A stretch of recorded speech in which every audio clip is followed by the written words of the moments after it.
The idea, though, can be described in one paragraph and will be by short reviews of it. And the idea is that in a town called Chester's Mill in Maine, all of a sudden a dome descends on the town, and then the town becomes a kind of microcosm.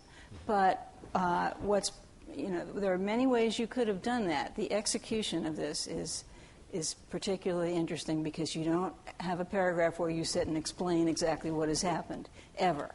Can you describe the way you start, the way you get across knowledge of the dome? What's the first thing you convey? Well, the first thing that happens is a woodchuck falls in half. We set up the scene where there are three things going on simultaneously, and this is almost verbatim from the first draft of the book, the first try at the book in 1976. I lost that manuscript. And by the way, I just want to say one thing. I started this in 1976, gave up, tried again in 1979, gave up, finally, broke my brains and wrote this thing in 2 years, and I gave it to my sister-in-law. She said, "Oh, it's like the Simpsons movie." And I'm like that. Don't tell me that, because I never saw the Simpsons movie. If I had, I would have had somebody shout it out, because somebody in town should have seen it. But, so at the beginning of the book, you have a woodchuck that's headed for the landfill. You have a character who's planning to leave town, who's not able to. He's the main character, Dale Barbara, who's the short order cook. And for various reasons that have to do with the story, it seems wise to him to leave town. And the third thing you have is a plane flying overhead where the local pilot is giving a flying lesson to the first selectman's wife. And the dome comes down, and the woodchuck falls in half, and the plane crashes into it at the same time, and the poor guy's on the road. He's being doused by body parts and engine parts, and it's a Stephen King moment. So that's a way of conveying that there's some obstacle that's appeared. Right. But that we don't know what it is. We don't know what shape it is. We don't know whether it's porous. We don't know what effects it's going to have.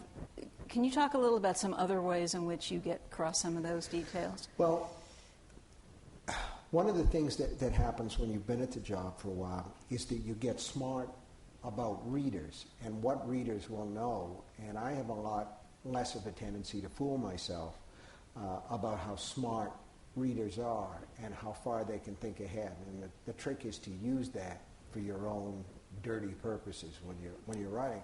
So the first thing that you come across is the title of the book is Under the Dome.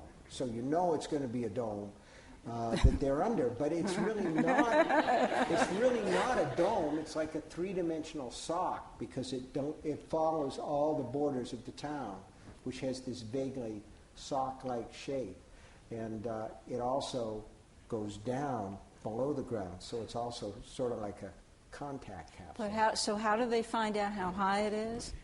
Well, the Air Force shoots dummy missiles at it. They fly planes toward it, and the missiles bounce off at 25,000 feet and at 35,000 feet, 45,000 feet, and at 47,300 feet, zip right through, so they know that that's the top of it. I wanted it high enough so that weather could develop under there if the story went in that direction, but as it turned out, the time span was shorter than I thought it would be when I started the book. I don't have any particular plan.